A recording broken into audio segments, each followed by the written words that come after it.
Hello, everyone, and welcome to the 6 Degrees of Feature Film podcast. I am Lainey Boggs, also known as Brienne, also known as Miss Movies. And I'm Stacey Howard, aka Sarah Michelle Gellar. Sure. Let's go with We that. could go with that. Yeah.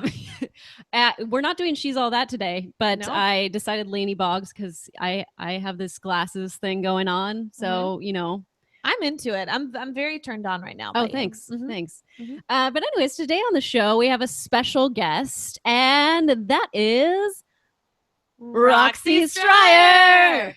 Yay! I'm so excited. We are so excited that you are here. Yes. Yay. Yes. Woo! Girl power. Girl power. Yes. We always love having females on the show. We do. Oh, good. Girl power. I'm into it. So, Roxy, tell us a little bit about, for those that are joining us, tell us a little bit about who you are, just in case there are people out there that don't know who you are.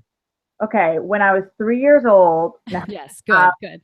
I work over at Screen Junkies. I'm the host of TV Fights. I'm also a producer over at Afterbuzz TV, where we cover after shows. I do a lot of the DC shows. I'm a DC fanatic, so I do DC movie news. I talk about The Flash. I love every single, even Preacher, all of the Vertigo series too. And yeah, I'm from Boston, so I'm a little aggressive. Sorry if I come off mean. You guys are amazing, so I think you're wonderful. I'll say that right now. It probably will give away part of my movie picks, knowing that I'm from Boston. Keep that in mind. Ooh, I like well, that. that's why I know now why we are doing our feature film, which is Good Will Hunting. Yay, I love it. Okay, so what normally happens on the show, just for people that are joining us for the first time, thank you for joining us. This is 6 Degrees of Feature Film. What we do is we take one film that is our feature film, and we show how 6 other films link up to that film. So we talk about about 7 films total. So for those that are keeping count. So we start with Good Will Hunting, and then we show how 6 other films are going to link up to that in a reverse bracket sort of way. And Stacey always loves when I say that because she thinks, what is a reverse bracket? I don't know. It's something to do. It's like a sports thing, a sports reference, which I don't really understand. But I get movies. Yes. I like those. So this should be fun. I always like. All right, good. So we're gonna have Roxy tell us. She was the one that picked out the feature film for today. She gave me a list of about 10 films that she likes and that she would want to discuss. And I'm gonna have her go over why she decided that this was going to be the feature film for today, so I can bring up the chat while we are doing that.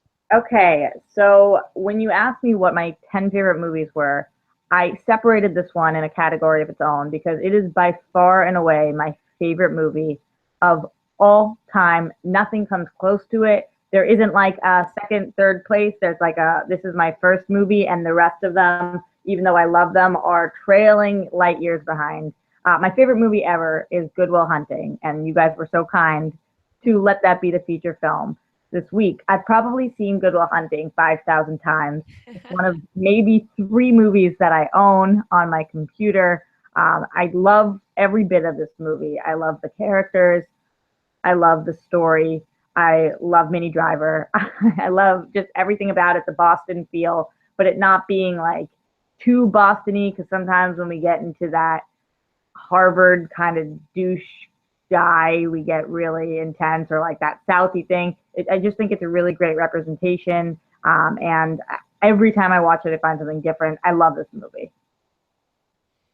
I like that you mentioned Minnie Driver because she is so much of an outsider in this kind of, very much Boston theme to it. And she is just this breath of fresh air. And she's so beautiful. She's so different from what you think that they would pick for that lead and that romantic.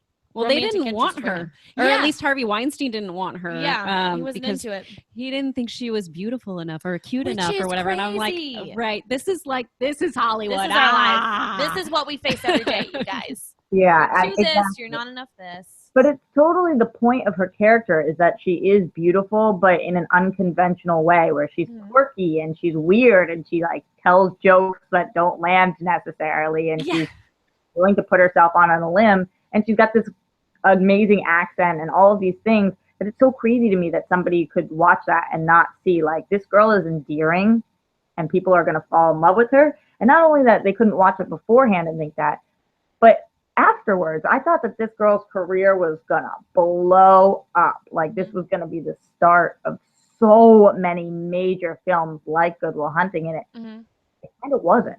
Yeah. Right. Which Where is is sad. I mean, she she's does done some television. Yeah. Yes.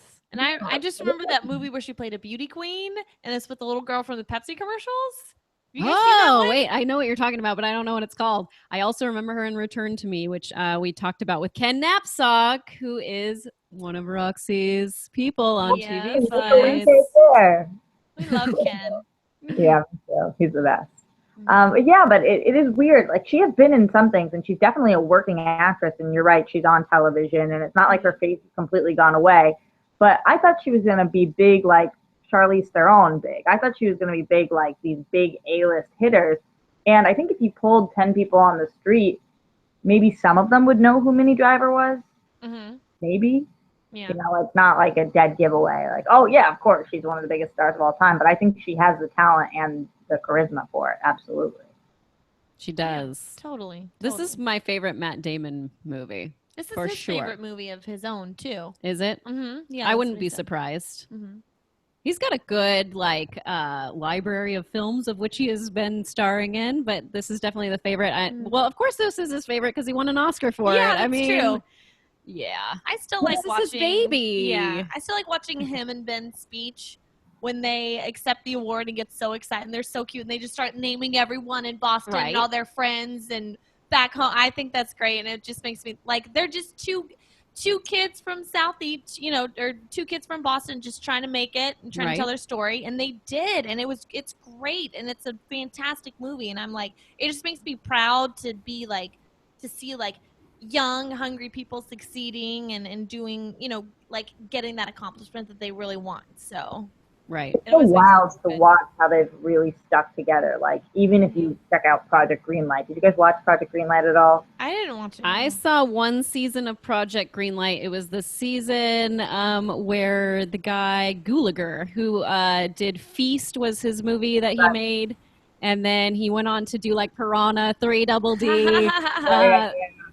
I remember him in that season. So wild. Like they just have each other's back, and they're best friends, and they work so well together. And to be able to view in history where that all started, it's no wonder it would be his favorite film. I mean, who gets to do that? Like, who gets to be a young kid who's like, hey, me and my best friend want to do this movie. We're going to tell you what the story is. We're going to write. We're going to direct. We're going to star. We're going to whatever. Like, not direct, but I mean, I hear that did have a lot to do with it. Gus Van Sant's amazing, but they really walked through all of these things, and that's crazy. Like that's every person's dream who wants to make it in the industry, and we watch that. Like we get to see what that looked like, and it was brilliant genius.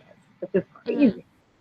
And they didn't let it all go to their head. They didn't let it all fall apart. They took that success and said, okay, how can we amplify this? How can we continue to work and continue to strive for what we want to do and keep our wits about us? And they did. There's still these huge A-list people that have influenced the industry so much and continue to win Oscars and make great films like Argo and, you know, the Bourne series. And they keep going. They keep doing it.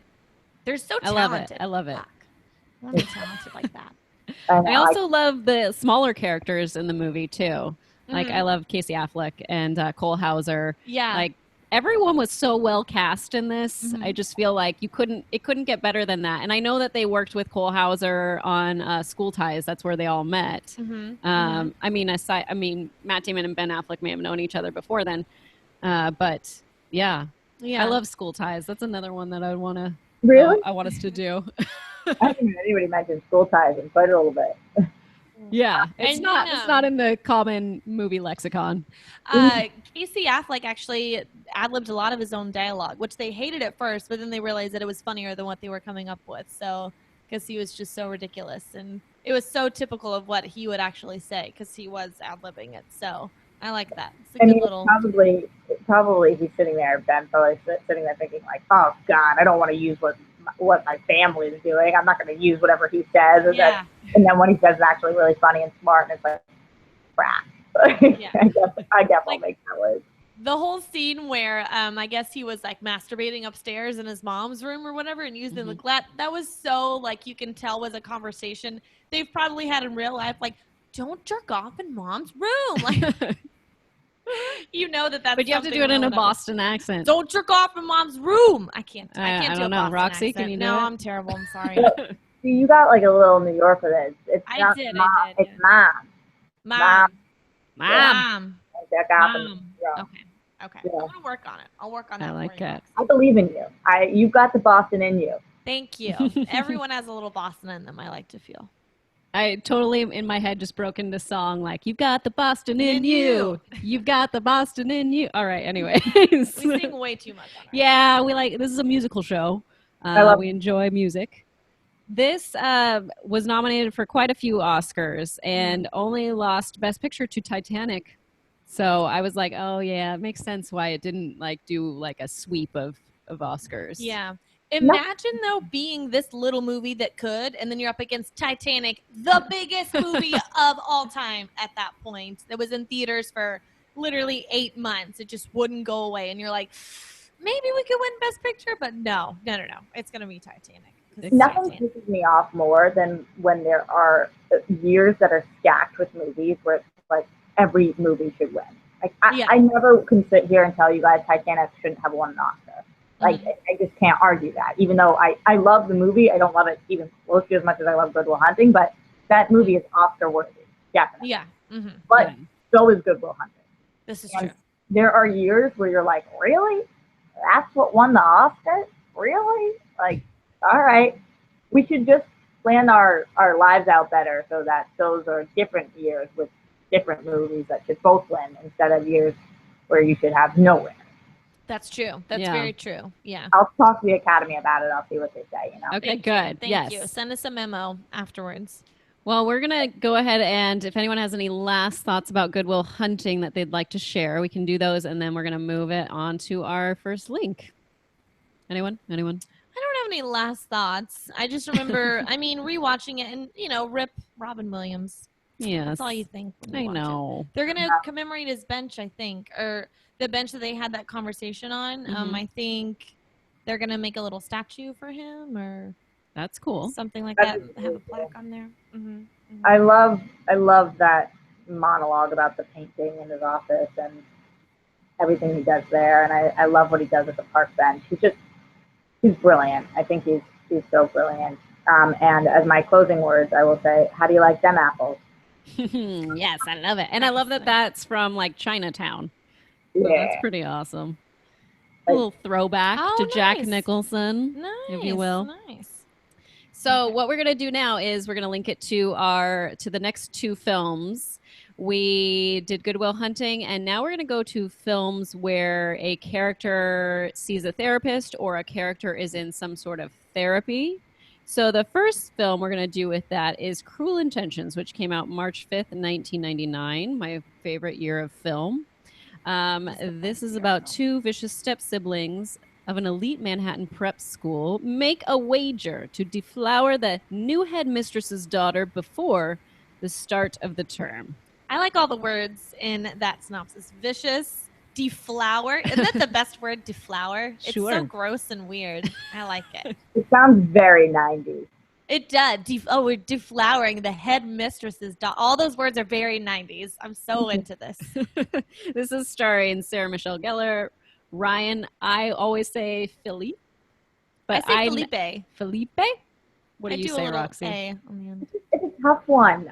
I usually go Felipe, but a lot of people go Philippe. I don't know. One day I'll look it up and see how to actually say it, or I'll just keep saying it this way. I don't know. Reese Witherspoon, Selma Blair, Louise Fletcher, Swoosie Kurtz, who's the doctor who is the therapist, Sean Patrick Thomas, Christine Baranski, Joshua Jackson, Eric Mabius. Eric Mabius is like totally my like crush from high school. Like I was totally into him. What character did he play again? I think he was one of the gay guys. Yeah. Well, Joshua Jackson was a small role. Yeah, he was like the boyfriend. Joshua Jackson's boyfriend. Okay. He was also in Welcome to the Dollhouse. He was also on Ugly Betty. He was like the boss on Ugly Betty. I was totally into this guy. I watched all his movies. Okay. He All right. reprised The Crow, like the third one. Yeah. Okay. There's a third Crow There is movie? a third Crow movie. Jesus. Yeah, unfortunately. I did not know that. And I watched it. This was news to me. So there you go. That's an insight into my mind. This was the first like dirty movie that I ever saw. Oh, really? Like the first naughty, because it came out in '99, so I was 9 years old, right? And I think probably at age 10 or 11, I think it was on like HBO maybe. Okay. And I remember running into it at night when my parents were asleep, and I would like go in the living room and watch TV, and like they're not gonna wake up, they're dead to the world, whatever. And so I think I saw this movie, and I was like, oh, girls are kissing? What is it? What? Like I was so like traumatized, but also like intrigued by it. And like it was like my sexual awakening. Cruel Intentions was my sexual awakening, guys. Nice. So, and I was very much like Reese Witherspoon's character, just an innocent flower. We all are. Yes, we all are. When we see this film. This is true. Mm-hmm. Oh, yes, of course. Mm-hmm. Just like Reese. You were 9. I was 18. Oh, wait, no. I was 17. Yeah. 17. No. 18. And Sarah Michelle Gellar is so like evil and great and sexy, and you're just like, what's Buffy the Vampire Slayer doing as like the mean, dark-haired, queen bitch Sex of spot. Manhattan? What's this? It's super, super out of character for her, and I liked it. I was into it. This is one of those movies that I could watch anytime, anywhere. Like, you don't have to be in the mood to watch this movie. It's not like I could be happy, I could be sad, I could be drunk, I could be sober. Like, this movie to me is so weird and has such incredible music.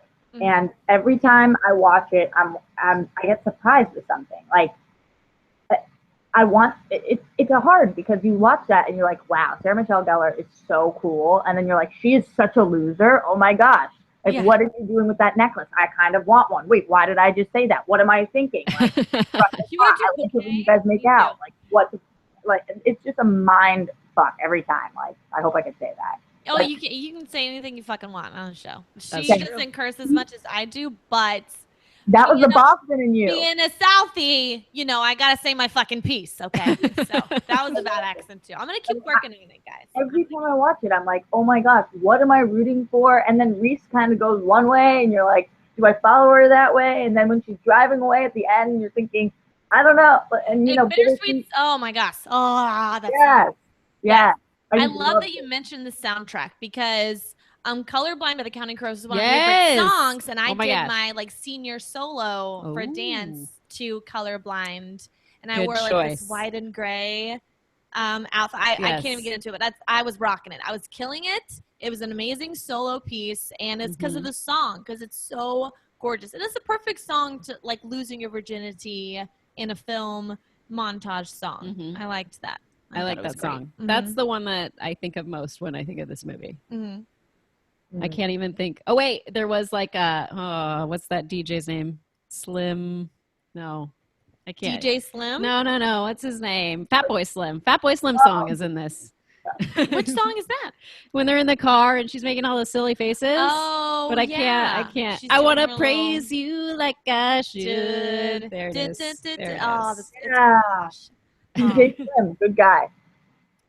That's right. I want to listen to the whole soundtrack now. We can look it up. We can look it up and we'll just listen to it and just dance. It's really good. I have the whole thing, I think, on my computer. I love it. But it plays the right music at the right time. It's important, not just to have a good soundtrack, but like you said, I mean, in real life, losing your virginity to Colorblind, probably not that legit, but in the movie, totally works. Yeah, you're like, this is gorgeous. And then they're all like sexy. It's the sexiest movie I've ever seen, probably. And it's got some Selma Blair. Selma Blair was older than all the other kids, but then she was like by like 5 years and 3 years older than everyone else. But she had to play the young, like innocent. And I guess they asked her, like Roger Crumble, who directed this, like when she came into audition, he had to ask every girl like how old they were to make sure that they were 18 because they, were going to be in this film. And she looked at him and said, well, how old are you? Like in a real bratty way. And he was like, that's totally why. I was like, yeah, she totally needs to be this character because that's what I'm looking for right there. I hated her character. She was she was obnoxious. She was super obnoxious. I know that was the whole point, but I thought maybe she'd have some redeeming qualities. I guess just because she like truly loves her violin. Was it a violin instructor? Yeah. What did she play? Her music instructor. So. Music instructor. Played by Sean Patrick Thomas, who I love. Oh, yeah. That was so heartbreaking. Yeah. It's such a B story that sometimes when I think about the movie, it's like not what comes to mind at first, but that is heartbreaking. I know. Really sad. We like completely toyed with her life, and you're right. Her character is really annoying, but I love that I still felt bad for her. And I think her character is less annoying in this than her character is in Legally Blonde, where she's like, oh, yes. Good call. Yeah. Good call. Good film link. Fantastic. I always forget that they were in Cruel Intentions together when I'm watching Legally Blonde. Yeah. Like I never think like, oh, they were in another fantastic movie of the 90s. Because do they even really have scenes together? They have like one. It's like in passing, I feel. Yeah. I think it's just at the end when all is revealed about Sarah Michelle Gellar's character and then Selma Blair's character like hands the book to Catherine. Right. I think that's the only scene where they're together. But other than that, it's completely different stories. Right. Yeah. I like it. I like it. I'm into it. One other thing that I thought was interesting about this is they wanted, or I guess Columbia Pictures wanted Katie Holmes for the role of Annette instead of Reese Witherspoon. And the director was like, no, I got someone. We're just going to go with Ryan's girlfriend and we'll get her drunk. Yeah. And we'll get her to do the film, which she totally worked. Okay. Well, can you imagine like taking Reese Witherspoon out and be like, a few tequila shots later, so I have this film for you. You're going to do it with your boyfriend, but he's going to be sleeping with a lot of other people. Sarah Michelle Gellar is in it, and she's all sexy with dark. I'd be like, I'm in. Let's do this. Girl kissing, all about it. All about it. They were originally going to call it Cruel Inventions. Which sounds so stupid. Test audiences were like, is this about science? Yes. Is this a science class? Like, what's going on? And then, so then they decided to change it. But if you think of the original, which is Dangerous Liaisons, then it really, Cruel Inventions doesn't necessarily make sense to me. But anyways. No, Intentions is so much better. Now you have me stuck on this Katie Holmes thing, though, because as much as I love Reese, I could see it. I could picture too, because she was like the innocent girl of the 90s with Dawson's Creek, Joey, everything. You know, she has that face and she talks out of the side of her mouth a little bit. I think she would have been great, but I think Reese Witherspoon is really good in this role. Yeah, me too. But not like Katie Holmes with braces and Ray Donovan, like Katie Holmes back in the day, like we're talking about. She would be good. But Reese is everything. Yeah. She's everything. Yes, absolutely. Okay. So let's close up Cruel Intentions and let's move it over to our other movie where a character is in some sort of therapy, and that is Love Actually. Now, I kind of cheated on this because I know I cheat because Laura Linney's character, her brother, is kind of in a, he cannot be out in the world. Like he is in therapy all day, every day. He is in a home that is constantly that's cheating at all. Okay. I think you totally didn't cheat. Like, don't call yourself a cheater when you're an honest movie watcher. Okay. All right. I'm going to own it. It's honest work. It's honest. It is. Honest. Is that how you do it? Honest. Yeah. Honest. Wicked honest. I'm going to get it. This came out November 14th, 2003, and it follows the lives of 8 during a frantic month before Christmas in London, England. Which was directed and written by Richard Curtis, who did About Time, which I love, and you love Pirate Radio. Oh, I do. Hi, sorry. Hello. I didn't mean to do that. Oh, I like About Time, too. Oh, yeah, I'm so excited. That's a really underrated, great romantic. I mean, it's a comedy, yes, but there's also some tragedy in it, too. This director, because he also did, it was 4 Weddings and a Funeral.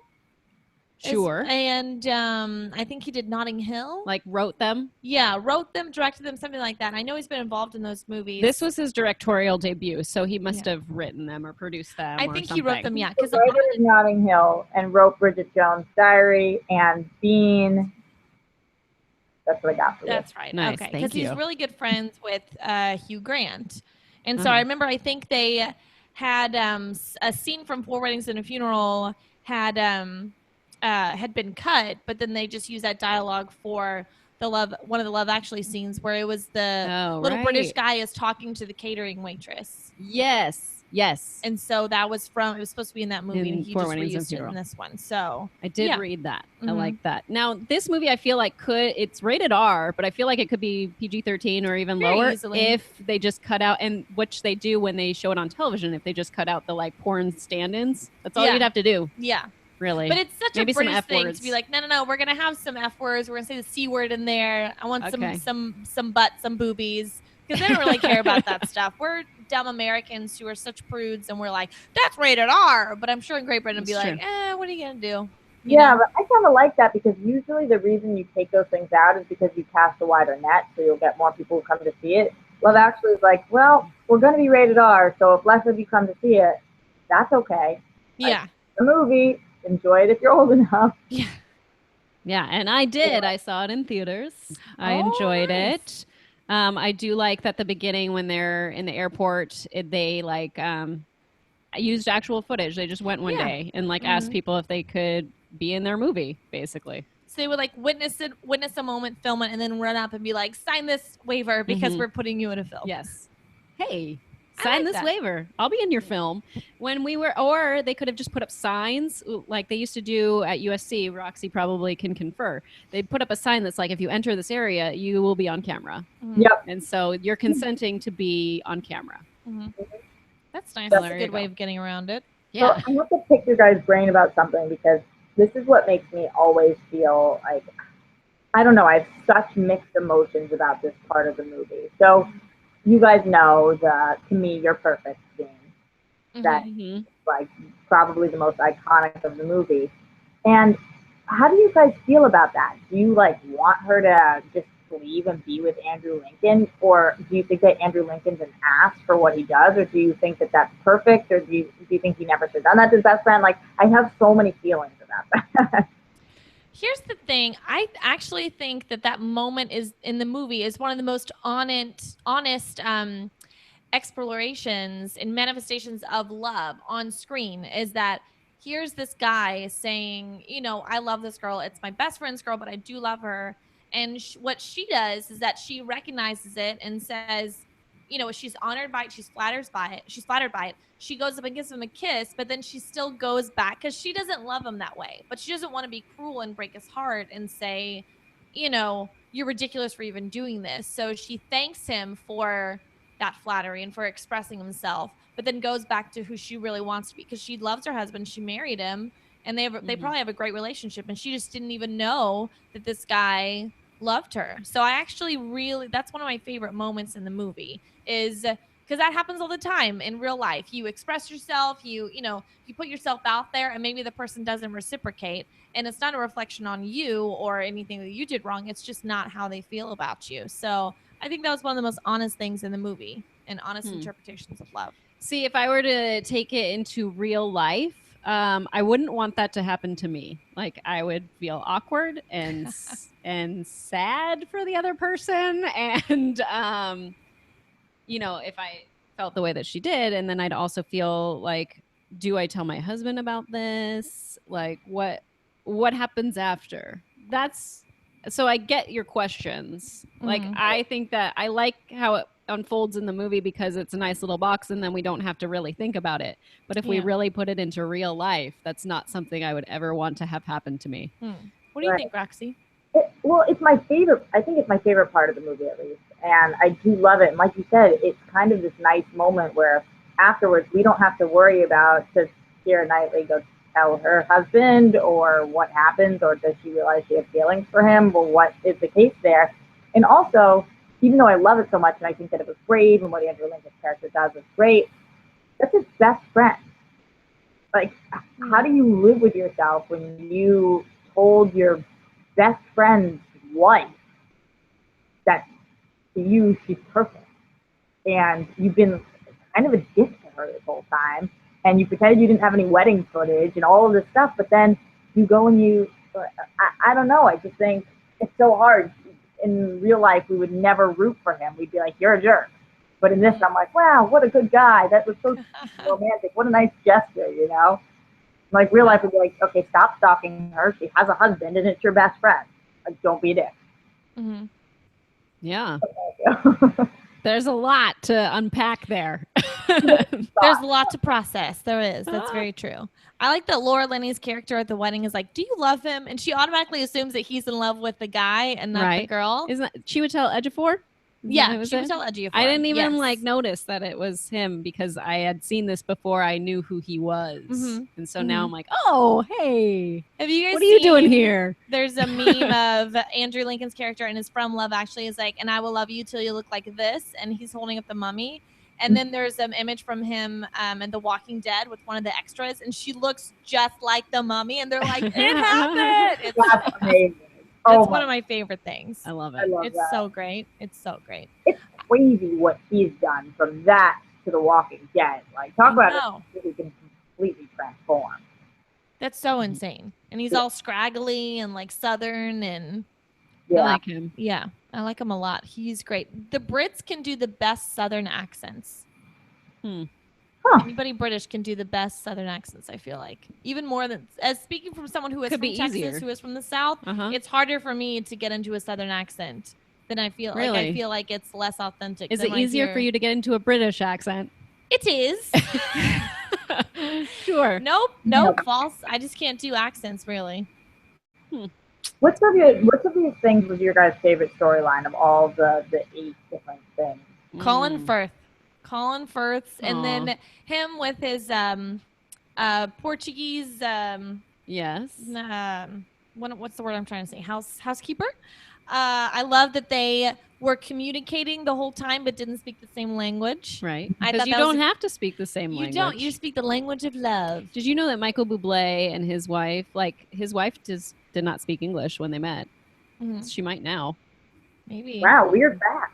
I know. I don't know why I know these things. Well, my first boyfriend is his piano player, so that's how I know certain things about Michael Bublé. So there you go. You know, he almost married Emily Blunt. I know that they dated. Yes, yes. They were engaged. I didn't remember that. They were engaged. Some song he wrote is about her. Okay. I don't know. But now she's Anyways, married. Tangent. Yeah, sorry. Going off on a tangent. Sorry. All the time, Stacey. Reel it back in. Love Actually. Yeah, that's my favorite storyline and couple is Colin Firth. Mine's Hugh Grant and his lady. And then he goes looking for her. I like when he goes looking for her and goes to all the different houses and the lady's like, aren't you the prime minister? And he's like, yeah, this is the new service now. I'm getting around to everyone before the new year. Oh, and that's one of the moments that makes me laugh the most is when they start singing Christmas carols and then his driver starts saying he has this beautiful like operatic vibrato voice and Hugh Grant's like, it's every time I laugh hysterically. I think it's so funny. I don't know why, but the girl that is with Hugh Grant in this, and Natalie, is the mini driver of this movie because I think she's brilliant. Like, first of all, the fact that anybody calls her chubby makes me want to shoot people in the face. Like, this girl is drop dead gorgeous. She literally is so endearing and cute. She kind of low-key looks like Minnie Driver, so maybe I have a type here. But I think she's really talented and just subtle with her facial expressions and always smiling and bubbly. And I want this girl to, like, run the world. I mean, she should be the prime minister of life. Like, why don't I see her all of the time in all different movies and TV shows? She's so cute. I don't know where she went. I know, we got to see her again. She's probably again. on like a great British television show that none of us watch or have heard of, and she's probably won like 1,000 awards over there. But I know the director loved her and wrote that part specifically for her. Aw. Yeah. That's cute. Like, she's great. I want someone to do that for me. Me too. That'd be great. Just write a part for a girl who does a terrible Boston accent but is really from Texas. Oh, I could see that being a role. That's not confusing at all. Not at all. Not at all. It makes total, complete sense. As long as you can do a Rocky impression, I think you're good. Yep. You know who else was a complete rock star in this movie who I would like to see just like grow up to be Beyonce? Who? Whoever Liam Neeson's son was obsessed with, that girl, and she's like, and you, Yeah. like, Yes. she was so cool. Like, if I was in school with her at the time, I would have been like, that girl is so cool. I have to be her friend. Yes. You'd be like, I want to be invited to that sleepover at that. Yes. Place. And that was her real voice. And they actually asked her to record it a few times because she sounded so perfect and so good that they were like, can you add a few little imperfections, like some breaths and stuff? Because it sounds too good. It sounds like someone else, like a woman is singing this, because her voice was so mature and so wonderful that they were like, no one's going to believe that this is you and this is real. So I need you to put some like a little sauce on there, you know. That's like so weird. I have the same problem when I sing. Everybody's like, that's just too good. So can you bring it back? And that's why I actually sound like crap to everybody when I sing now, because I'm just, you know, I'm giving the people what they want. It's a good plan. It's a you solid, can't be too solid perfect. Plan. Yeah, you can't. People I can't be will on get jealous all the time because, you know, you got to be off sometimes for people to accept you. Totally. Yeah, you got to just be cool. You got to be chill. You got to wear sweatpants sometimes, you know? You can't be perfect. Yeah. I know what you mean. Cool. Good luck. So your favorite, Roxy, is the one with Juliet and whatever that guy's name is, the To Me You're Perfect, or did you have another one that was your... I think that's my favorite, but I as I told you, I feel very torn up inside about that. Yes. Definitely. I do. And I do love Liam Neeson and Son. I love that storyline too. And the porn people are great too. And Jack Bauer's daughter from 24. That's funny too. Everything. Yeah. Oh, can we talk about so this director, obviously, you know, British director, British writer, everything, their interpretation of what America is. Because first of all, they went to like Milwaukee and they have Southern accents. And they're wearing like cowboy hats and boots. And I'm like, this is completely wrong. And okay, they're in Milwaukee, the city of, you know, beer, Miller Lite, and he orders a Budweiser, and no one blinks an eye. If you go to Milwaukee and you order a Budweiser, they'll tell you to fuck off. Like, they had everything about America completely wrong, but it was so right because it was such a British version of America that I was like, this is off, and nothing makes sense, but I'm still loving it. I'm sure we butcher what we say is England all the time. I'm sure. Like, this is our image of what Europe is like. I'm sure we butcher it all the time. Yeah, so, everyone's, you know, just down in fish and chips and at a pub all the time. That's like what our, you know, version of Great Britain is. But it's rainy. And it's rainy. Yeah, that's rainy. All I know. Get your umbrella. Yeah. The one storyline that I didn't like is Emma Thompson's, Alan Rickman's, because I just don't like the idea of the possibility of cheating. So see, did he cheat though? Well, he didn't, but he was thinking about it. I mean, he bought her a necklace. He bought her a necklace. That is emotionally cheating is sometimes worse than physically cheating. And I think that this storyline was really necessary for a movie called Love Actually, where things are realistic and things like this actually happen. So I did think it was necessary, but that storyline and the Laura Linney storyline gave me like that hit in your stomach where you're like, oh, life is too real sometimes. Yeah. Which is why I thought this movie was so honest and great. But between that and, like I said, Laura Linney, when she was about to hook up with that guy and she had to leave to go see her brother again, oh my God, I just felt it in my gut for them. Yeah. And then she sees him later. Oh, I have like feedback. Huh. That was weird. So she sees him later, and they still have to kind of be like do a weird, awkward little dance at work of like, we've seen each other kind of naked, but not really, and we have to move past this. It's every time, and then she cries. Oh shit! And that we are all Laura Linney in this movie. We are. Maybe we don't have an older brother who has mental health issues and is in therapy and has a beautiful Brazilian man we make out with at work, but we are all Laura Linney in her failures. We're exactly and like and tribulations in love. Yeah, we're exactly like her. I can't believe she showed her boobs for this. I know. Yeah, she's old. I'm Billy Mack in this movie, and I have the number one single, so I don't know what you're talking about. Yes, I love that. I love the "don't do drugs, kids" or something. Become a rock star, and they'll give them to, or don't buy drugs. That's what it said. Don't buy drugs, kids. Yeah, that is awesome. I think that this movie is up there with the best Christmas movies of all time, and it doesn't get the recognition it deserves because it is a newer film compared to like all of the Wonderful Life and whatever. Like previous Christmas movies there have been. But I think this one is really amazing. And every guy will say the best Christmas movie is Die Hard. Oh, yeah. Oh, Every God. guy. All right, Nick Every Monday. guy. Okay. I feel like some of them haven't even seen it. It just like rolls off the tongue. What's the best Christmas movie? Die Hard. Like, they Yeah. just- They don't even know. It's just an automatic response. Pavlovian response. It's in their blood, in Yep. their DNA. Yep. Well, let's close it up on Love Actually. So Okay, we've gone okay. from Good Will Hunting, then we went to movies where a character sees a therapist or is in some sort of therapy, and we went to Cruel Intentions, as well as Love Actually.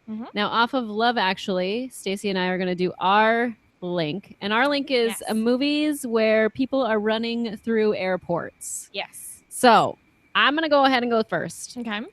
And I selected Home Alone, which came out November 16th, 1990, another Christmas movie. One of the great.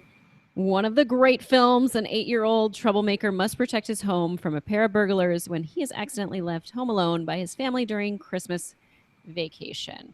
This is something that I do have on DVD, and my daughter pulled out this morning and was like, let's watch this. Let's watch Home Alone. I was like, I don't know if you're ready for that, because I don't know if you're ready to be like scared by the idea of burglars invading your house. Yeah, while you're it there. is scary. The whole thing with Home Alone is I'm like, just call the police. And like when the mom is trying to rush home, I'm like, just call your local authorities, your local police station, say, hey, I'm rushing to get home to my son, but he's alone She for did now. that though.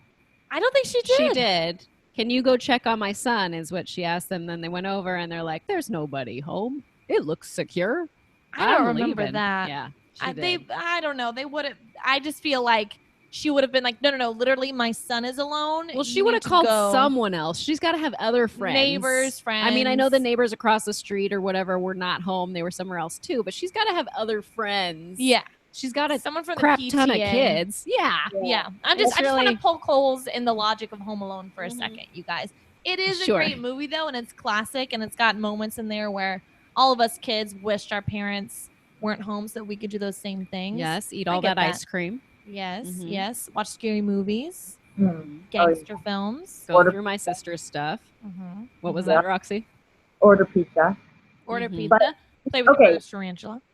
The scariest part of this movie, though, and it's a movie I love, but the scariest part is when you think about what happened with Macaulay Culkin, because that is truly like where it really gets me. When you're watching this, he is the cutest, most innovative kid.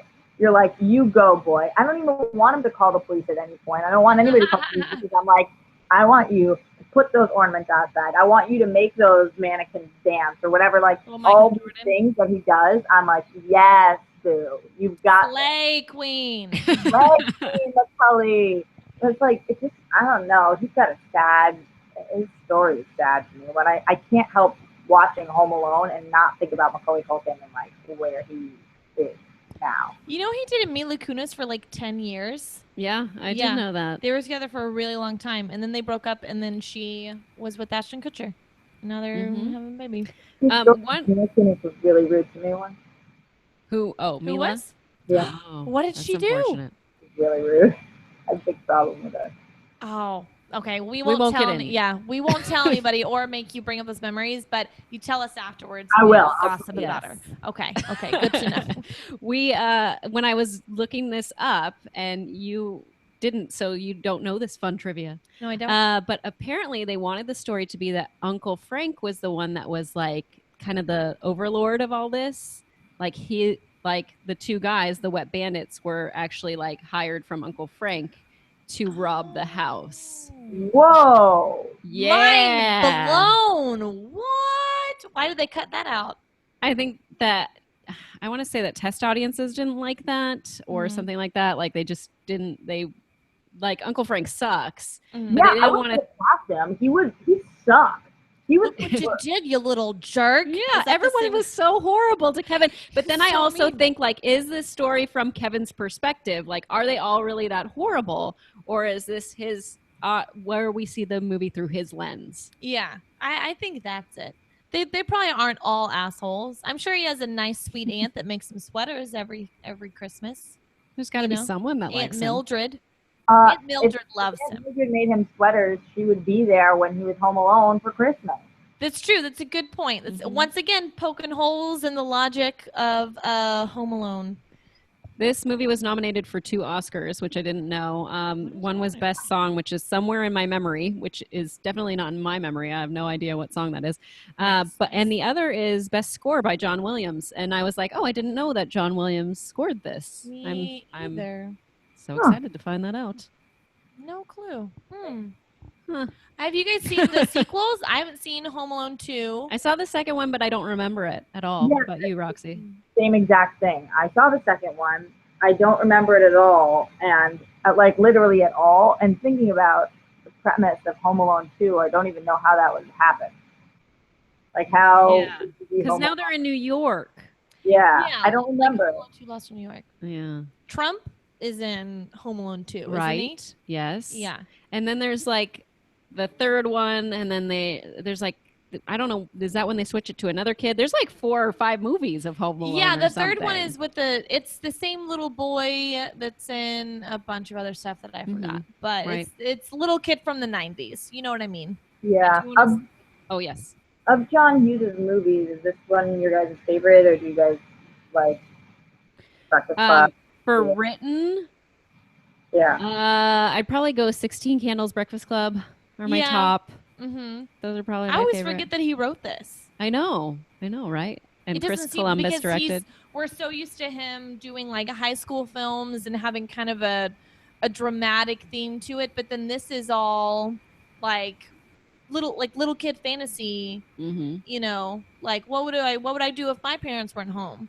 You know, so I don't know. It doesn't seem like his movie, even though I know he wrote it. It's pretty crazy. Yeah. What about you, Roxy? Is this one of your favorite John Hughes?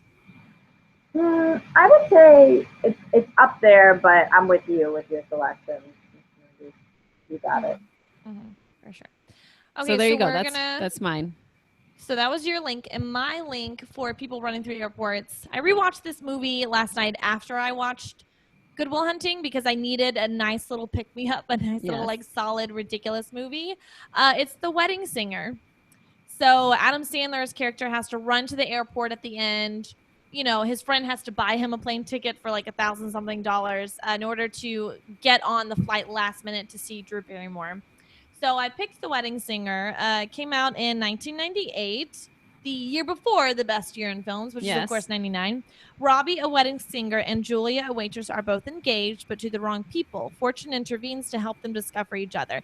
See, it's spoiler alert right there. Hello. I don't know why the synopsis was just like, we're going to reveal the end of the movie, but, well, I don't know. There it went. It stars Adam Sandler, Drew Barrymore, Christine Taylor, Alexis Arquette. That's another reason why I chose it.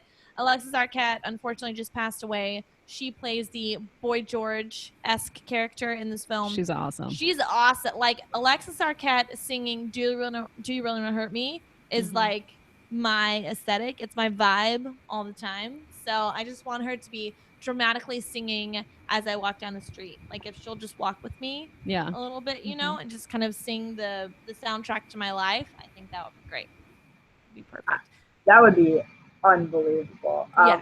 This is a great selection. I love this movie. There's nothing better than Adam Sandler and Drew Barrymore's chemistry. Like they could make any movie to me. I think that they just are perfect for each other. Like they should just be married and have babies. That would be great. I didn't see that newest one where it's like blended. I didn't see that one. But I saw 50 First Dates. I love that. I do like 50 First Dates. I like, you can tell they genuinely like being around each other, and they just have this cool little like weird quirky romance going on. And I like when actors like working with each other so they continue to do projects. Like you know how Julia Roberts and Richard Gere would do different films together because they just had chemistry and liked doing it. So, you know, I liked that Adam Sandler and Drew Barrymore have that little adorable little like shoulder touching. You know, where you're like, okay, they have something, and I like it. And this movie has so many like random little moments. It's so like stereotypical of the 80s.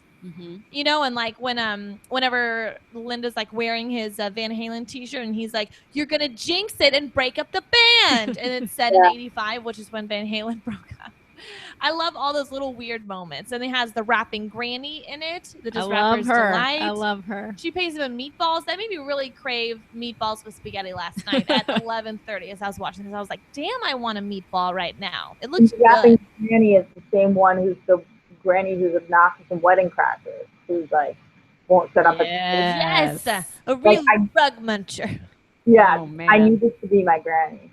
Yeah, I want her to be my grandmother and Alexis Arquette to be the soundtrack to my life. If they could both just kind of stay with me all day, that'd be great. Rip Alexis Arquette.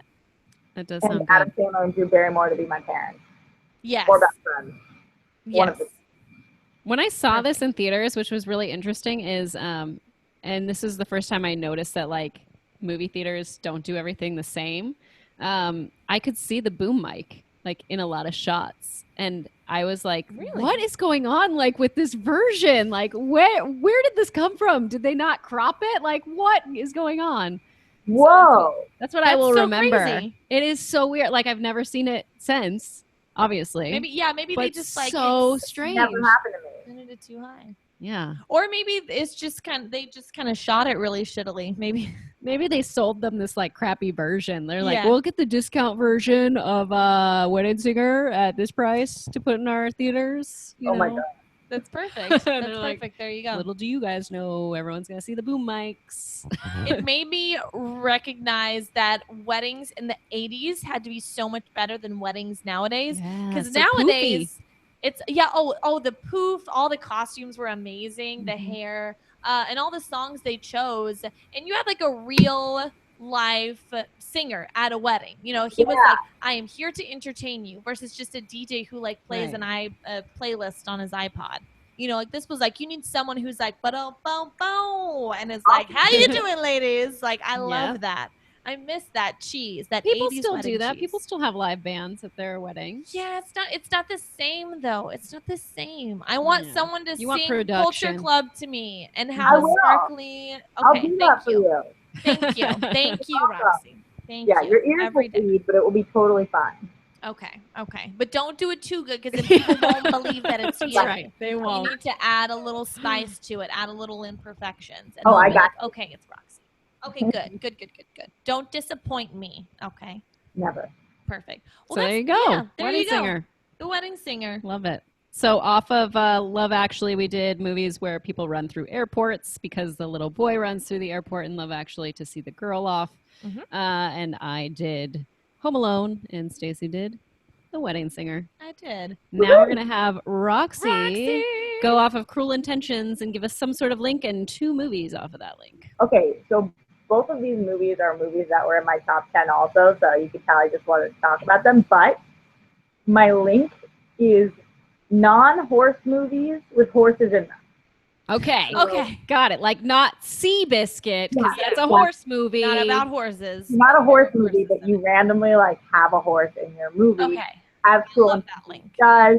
Okay, with, yes. Annette is with the aunt and whatnot. So we got a horse in that movie. So off of that, we're going over to Princess Bride. Yeah. Nice. We have a horse, and we've got the scene, and they jump down onto the horses, and it's so wonderful and beautiful after. Hello, my name is Amigo Montoya. You killed my father. Prepare to die. I've seen the movie a few times. Just a few. Just a few. But okay, so I picked this one, yes, because it has a horse in it, but also because I always forget when people are like, what's your favorite comedy of all time? This is it. And I know that people don't think of this as like a comedy completely, but it totally is. And this is something where like, if you don't like this movie, I like don't know how we get along as human beings, because I think it is so fabulous. From Robin Wright, like, who's amazing, to Carrie, all of them. It's just so funny, and it's perfect how they picked each of the people, and I love this film. I love it. This is a good choice. This is a good it's like rainy day, and the same thing where no matter what mood you're in, happy, sad, stressed out, watch The Princess Bride, and it's going to make everything okay. It is. I love this film. I feel sad that the author of the book, like this was his big hit, and he like broke down pretty much, not like really broke down, but like couldn't go back to writing because he felt like I made this hit, and now how do I do that again? How do I capture that lightning in a bottle? Will I be able to? And I think that just got into his head, and he couldn't continue, because he did continue the story, and there's a little bit of it laid out in, like, I think the 50th anniversary of The Princess Bride, the book. And it goes into Buttercup's baby, and they have a baby together, and then someone's going to kidnap the child, and and that child's name is Waverly, which is my daughter's name. So there you go. But that's not why I named her that. but I like to say that. I was just thinking of Wizards of Waverly Place. I know. I know. I'm sorry. Selena Gomez. I love her. Yeah. And then as far as love stories go, though, also just changing tune for a second, I just think this is the best love story ever. Like the "as you wish" part, that's something that just I dream of that. Like having somebody who would roll down that hill for you, or just was like anything you said, just like, as you wish, and then stays alive. Everything about it, I just think it's like the best love story ever. And it's so crazy, all these actors, where their careers went. I mean, Robin Wright, who's like a stone cold bitch on House of Cards, or Mandy, who's over on Homeland, is completely different. It's like so weird to see how everybody transitioned, but in this movie, what they encapsulated was just so perfect, and really, I think the best love story of all time. Are you kidding? And then they're going through the thing with the swamp creatures and the sand pit, and going and stabbing her and coming up and like that's what love should be. Like, you should go through the motherfucking sand pit for me. And if I'm down there, because I would also do the same for you, and go with the goblin things, and they'll come get you. But, like, you're not scared because you're amazing. And that's how it should be. Even if you have to go on a boat for a long time. It's true. I want someone who is going to stab an ROUS for me. You know, who's going to risk fire. Like, I mean, are you really into this relationship? Are you really committed to me? Okay, we all need to calm down. But yeah, I feel you on that. Why can't I have someone that comes back from being nearly dead, mostly dead, you know? I just Billy Crystal. Billy Crystal, God bless him. What happened to Carrie Lewis? Carrie Elwes? Elwes? He does, like, where is he now? I know he was in the first Saw movie, I think. Still working. Let me look. Okay. We'll try. He's definitely done a lot of stuff. So but gorgeous. You know who I forget is always in. I always forget that Christopher Guest is in this movie. Is he? What does he play? He's the six-fingered man. Yeah. Yeah. So, and I'm like, that's so weird. I think of like Guffman waiting for Guffman, and I'm like, no. I always think of like Best in Show with him naming pine nuts, macadamia nut. He's a watermelon nuts. Stop naming. We've got Andre the Giant. We've got Fred Savage. Like, I mean, like you just said, Billy Crystal. Like, half the people who watch this movie don't even know that's Billy Crystal. Yeah, I know. And Peter Falk, who, okay, guys, I've totally been watching a few episodes of Columbo. I didn't know how good that show is. I'm so like surprised. You can find it on Netflix. I'm like pleasantly surprised by this show that started in the 70s, like how good it is, and all these murder mysteries, and Peter Falk is amazing. I had no idea. You got to check it out. There is a list. You know, Gary Whitta, who writes Star Wars novels, I want to say, he came out with a list of like the 10 best episodes of Columbo. Because I heard him talking about Columbo on a podcast, and after that I was like, I gotta watch the show because he really sold it to me. And then I started with his like number 1, number 2, and they're really good. It's like a Murder, She Wrote sort of idea. I fucking love Murder, She Wrote. So I think you'd like Angela Lansbury. It's in that same vein, I should say. It's not too similar. Okay. Check out Columbo, guys, if you haven't. So good. And look for, just Google search Gary Whitta Columbo episodes. Okay. And he'll have the top 10, the ones that you need to see, and they're on Netflix. Okay. Each episode is like 75 minutes. So it's like, it's a drama. Yes, you gotta really sit down. I'm gonna have to check that out. You know what moment in this movie makes me laugh the hardest, and it's so random and so weird, is when he's being tortured, and the guy that's cleaning was like, the pit of despair. Don't even think about it. It makes me laugh so hard every time. It's the dumbest moment, but I'm always like, that his voice wasn't like that. That's funny. Like, I'm such a little kid when I watch it. It's little things like that are so funny, but then it's also really scary because think about what they're doing in that tree, like with the machine that takes years off of your life. That just scared me. Like I would be up at night thinking about that. Like, is there a machine that could take years off my life? Like 5 years gone. Right. Whoa. It's a little machine and it comes in a box and it's called cigarettes. I'm just kidding. No, I'm joking. Good one. Don't smoke, kiddos. Don't smoke. Yes. I'm a dork. All right. It's funny, it's perfect. It's lovey. Oh, that's such a good choice. Oh, fuck. I want to watch choice. Princess I want to Bride know now. the other choice. The only thing I'm thinking is the wedding planner because they have a scene where they're riding on horses. Oh, that's right. Yeah. One is a horse of a different color. I'm talking Wizard of Oz. Oh, yeah. Wow. Okay.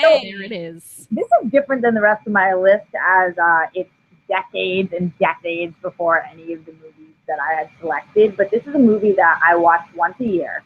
And have watched once a year since I was a little kid. It was my mom's, one of her favorite movies. So we always used to watch it around Christmas time. And for some reason, I think when I was little, I liked it, but I didn't really appreciate it, like how actually incredible it is when we switch over from black and white to color, or how amazing it is that like this is a dream sequence and what's going on behind the curtain and all the lessons you have to learn. And as I got older, I just learned to love this movie so much. And it's crazy to me that like there are people out there who I don't think either of you guys are them that have not seen this movie because it defines so much of film history for me, and it's such a transitional time. It's magical. This movie is magic to me, like so magical. And Judy Garland. That's true. Very true. Now we just talked about this film. It's the most watched movie of all time. Just they kind of calculated that based on how many times it's been on television, how many new releases it's had, how many generations. Every generation has watched this and introduces this to their children to the next one going forth. So everyone has seen this movie, and if they haven't, you don't even like movies. Like this is the movie. This is the one that defines movies. I got to figure out when I can show it to my kids. Like, when is the best time to show it to your children? Like, what age would you say? Like 6, I think. Yeah. Pretty young. So do I wait for my son, who's the youngest, to be 6 before I show it? My daughter would be 8. No, I think you should show your daughter first, and you guys can have that bonding day together. Yeah, make it a special thing with you and your daughter. Yeah. When you show your son, she's going to be like, I thought this was our thing, Mom. And you're going to be like, no, it's everyone's thing. It's the most watched movie in the world. Yeah. Get with the times, God. We were talking, the one trivia that we had when we did talk about this before was that I liked, it was about the Nazis. You want to share that? So a lot of the little person actors in this, they actually recruited, a lot of them were from Germany, and they came over here to do the film to escape the Nazis. So it was like a free ticket and transportation to like get out of there and be like, oh, we got to go do a film. Sorry, but it got them out of that situation. So a lot of them didn't speak English. And I'm 39, so that makes sense. Yeah, wow. Yeah. So that's pretty crazy. And a lot of them, they have like a convention every year. They have a reunion for all the little people that were a part of this film. And, they'll continue to meet up with each other, and their children know about the film. And it's an ongoing kind of tradition, I think, is they have like a meetup or whatever. So I want to go. I know I want to go to that. Yeah. I'll stand out a little bit, I think, but I think I can go. I think I can swing it. This movie is ripe for doing things like they do at the Hollywood Bowl, where they show the film and they like score it and stuff like that. Like, I feel like that's perfect for that. Oh, that would be perfect. I feel like there's got to be more kind of spin-offs of The Wizard of Oz than anything else that's ever existed.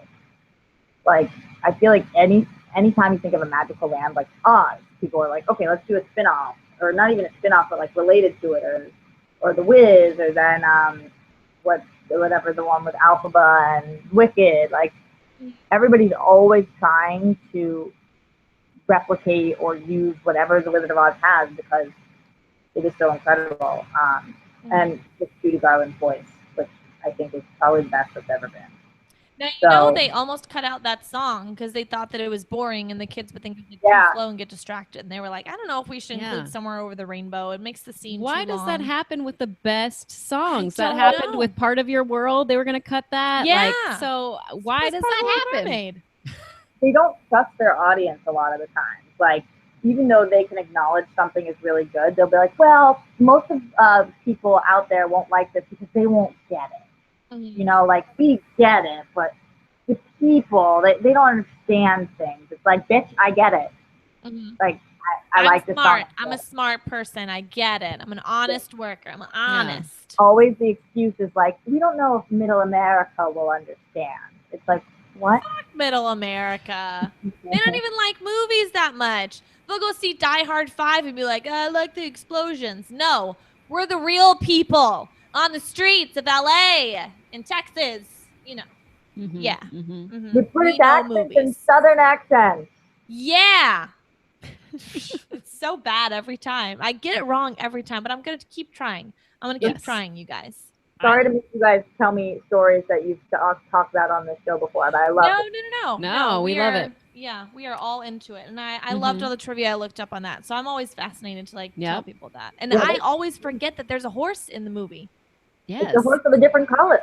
Yeah, painted by Jell-O. That's right, Jell-O. They used Jell-O. But it's not a horse movie, therefore it's right. Yes. I like that. That's probably the most creative link that a guest has brought us. So they'll thank always you. Just do like the director, like the same actor, but Roxy's like, no, I'm going to come up with this great different link. I love that. Good job, Roxy. Yes. Good job. Applause. All right. So we went from Good Will Hunting. From there, we linked it to movies where people have a therapist or are in therapy. And we went to Love Actually as well as Cruel Intentions. Off of Love Actually, Stacey and I linked it to movies where people run through airports and did Home Alone as well as The Wedding Singer. Yes. And off of Cruel Intentions, we linked it to movies. Roxy linked it to movies that have horses that are not horse movies. Yes. With The Princess Bride and The Wizard of Oz. Good choice. So there we go. Those are our 7 films. Those are all awesome. I love all of our picks. I want to watch them all again. Let's have a movie day. No one go to work. Yay! Yay! Yay! Yay! So we're coming to the end of our show, and what we do at the end of our show is we do movie link tweets. So I tweet out the first link, which is movies where there's a therapist or a character is in therapy. And I asked people what is their favorite one. So I got a list. I got a lot back this time. I was really surprised. So I'll do some and not all of them, though. So if you sent me that and you don't hear your name, if you listen to the show, sorry. Gia Tap Harris said, One Flew Over the Cuckoo's Nest, Spellbound, Cruel Intentions, 50-50, As Good as It Gets, and Flirting with Disaster. Wow. So we got a long list from her. Lynette Charles, One Flew Over the Cuckoo's Nest.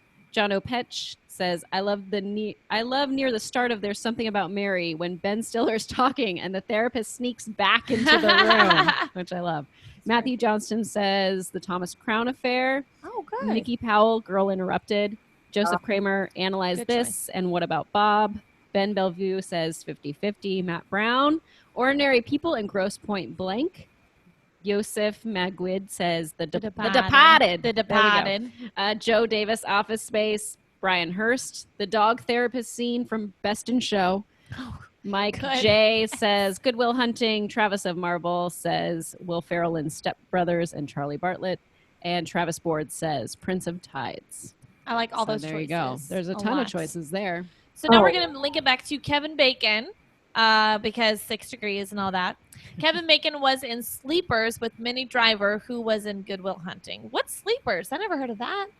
Brad Pitt was in this movie too. I feel like I can see the cover of it, and I know it's like these boys that are in not like a home. I can't do it justice, so I don't know. I'm just gonna say I don't know because I know, but I can't verbalize. I'm gonna make up a plot to this. Ready? It's a interpretation of Sleeping Beauty, but the guy is Sleeping Beauty, and it's Brad Pitt, and he's gorgeous and sleeping the whole time. And Minnie Driver is his prince. She's on a horse. There you go. Movies that aren't about horses but have horses in them.